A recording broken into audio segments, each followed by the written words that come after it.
मुख्यमंत्री सुखविंदर सिंह सुक्खू ने चंबा से भरमौर तक हवाई सर्वेक्षण किया।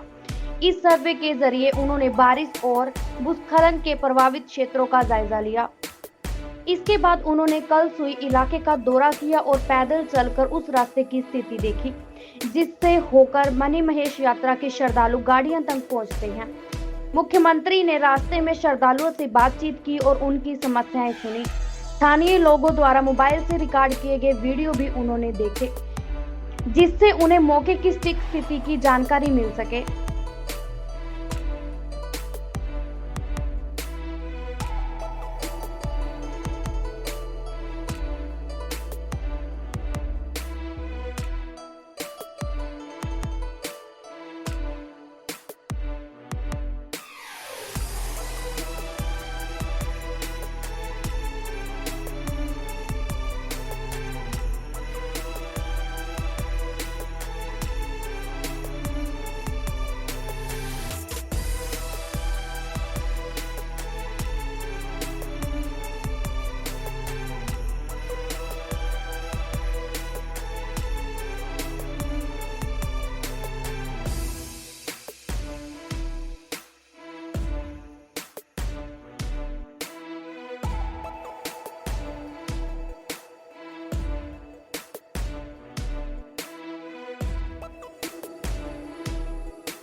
चंबा में जो आपदा आई है पानी, आज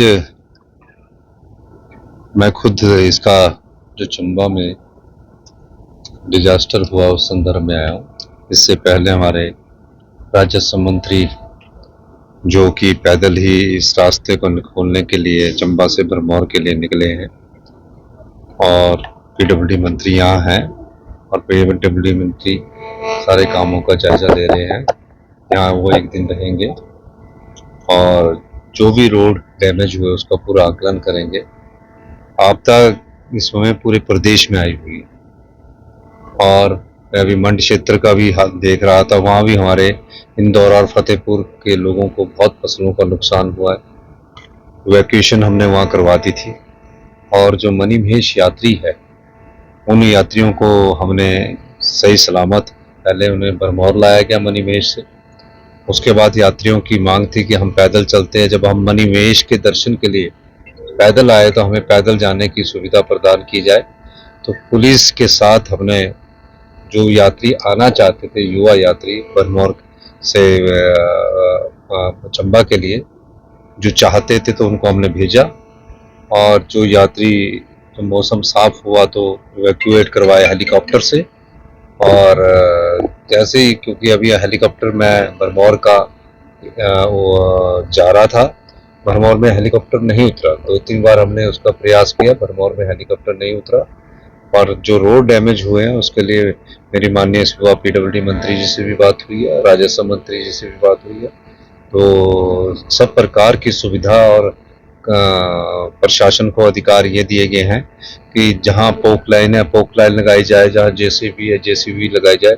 चंबा जिला की सभी सड़कों को खोलने के दिशा निर्देश पहले ही जारी कर दिए है और मेरे पीडब्ल्यूडी मंत्री ने भी अभी इसमें बैठक ली है।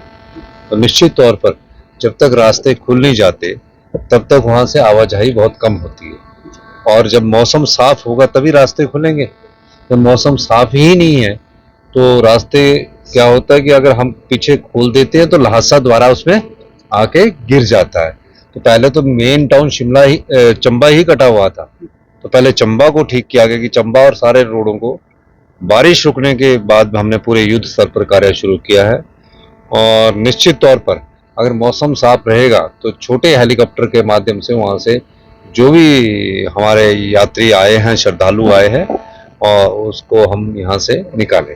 सर अभी जो ये नेचुरल कैलेमिटी हुई है, कई तरह की अफवाहें भी फैलाई जा रही थी नेटवर्क को लेकर और देखिए किस तरह से ये आपदा पूरे प्रदेश में है और भारतीय जनता पार्टी के कुछ लोग सोशल मीडिया के माध्यम से अफवाहें फैला रहे हैं।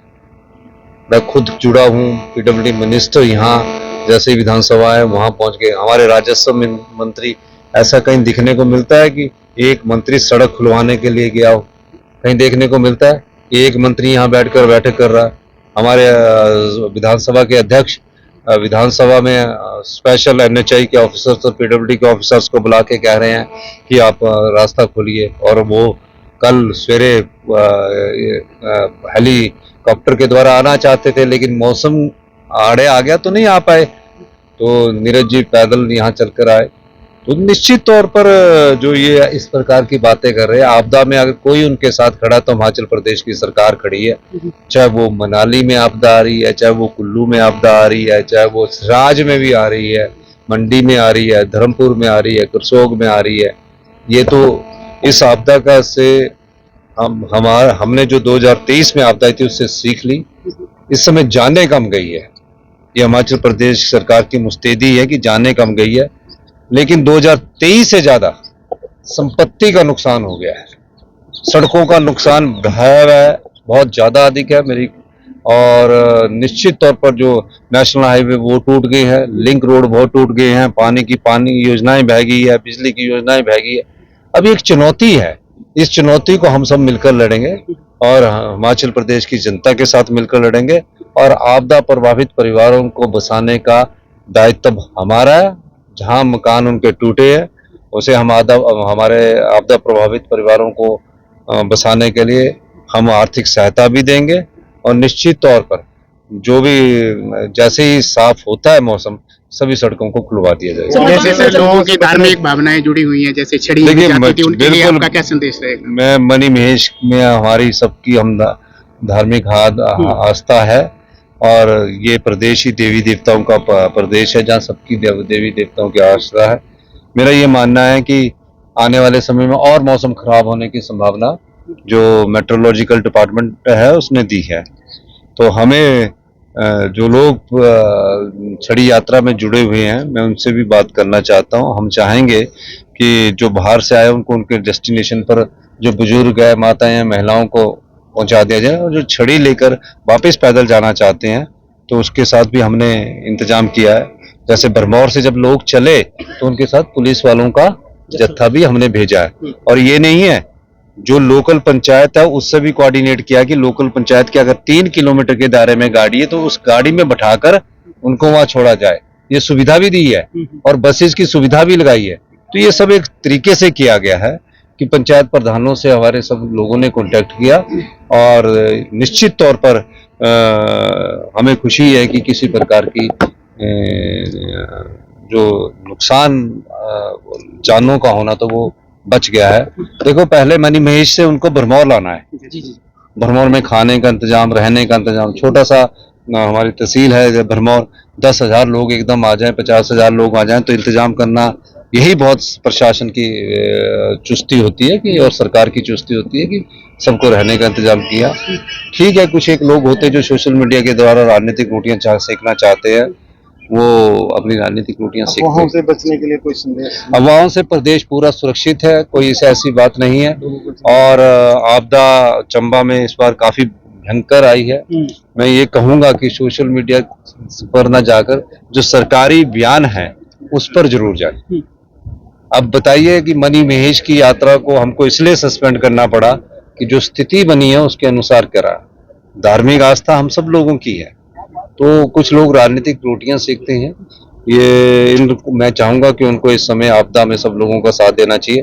अब भारतीय जनता पार्टी, अभी मुझे पता लगा कि विधानसभा के लिए भंग करने के लिए विधानसभा खत्म करने की बात कर रही है। पिछली 2023 में विधानसभा शुरू करने की बात करते थे, वो भी देखिए पिछले विधानसभा में क्या कहा, हमने कहा कि हम अपनी विधानसभा सितंबर में करेंगे। वैसे मेरा मानना है कि आपदा के समय हमें, क्योंकि जुलाई अगस्त में विधानसभा का आने वाले समय में अध्यक्ष महोदय से बात करूंगा कि कैसे हम विधानसभा का सेशन रेनी सीजन के बाद करें, क्या गाइडलाइंस है, क्या रूल्स है, वो तो अध्यक्ष ही बता सकते हैं, लेकिन हमारा मानना है उस समय करें ताकि हमारा पूरा ध्यान, और जो पुलिस कर्मचारी अधिकारी इतने हमारे प्रश्नों के उत्तर के लगे रहते हैं वो सिर्फ आपदा प्रभावित दृष्टिकोण से भी देखिए, देखिए। धन्यवाद। बीते कई सालों से देखा जा रहा है कि हिमाचल को लग रहा है कि नजर सी जंग लग गई है, तो और जिस तरह से ये जान और माल का नुकसान हो रहा है, तो मास्टर प्लान ऐसा तैयार किया जाएगा कि हमें जान और माल देखिए, के नुकसान से बचा जाए। 2023 की आपदा से हिमाचल प्रदेश सरकार ने बहुत अधिक सबक सीखा हम्म, और निश्चित तौर पर कई हमने कानून बनाए, नियम बनाए, कुछ लोगों को उससे तकलीफ भी हुई है, लेकिन उनके भलाई के कानून।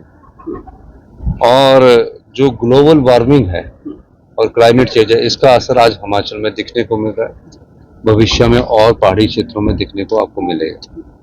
मैं गृह मंत्री जी से मिला था और मुझे खुशी है कि गृह मंत्री जी ने उसके बाद क्लाइमेट चेंज और आपदा पर इससे निपटने के लिए साइंटिस्टों की एक टीम ही हिमाचल प्रदेश में भेजी थी। जब मंडी में आई थी, उन्होंने इसका सर्वे किया और हम चाहते हैं कि इसकी थोरो स्टडी हो, जिसमें IIT के इंजीनियर्स हो, एनवायरमेंटलिस्ट हो और जो जलवायु से संबंधित लोग हैं वो सब लोग हो, और उस आधार पर हम इसको आगे किस प्रकार से ये क्लाइमेट चेंज हो रहा है और किस प्रकार से इतने अत्यधिक क्लाउड बस्टिंग हो रही है। क्लाउड बस्टिंग कोई ऊपर पहाड़ पर टिल्ले पर नहीं हो रही है, वो कहीं भी जहां वायु का दबाव और कम होता है वहां क्लाउड बस्टिंग हो रही है। तो ये सब चीजें समझने की जरूरत है और ये निश्चित है कि ग्लोबल वार्मिंग का प्रभाव और क्लाउड बस्टिंग बहुत ज्यादा हिमाचल प्रदेश में इससे पहले कभी नहीं। Thank you sir.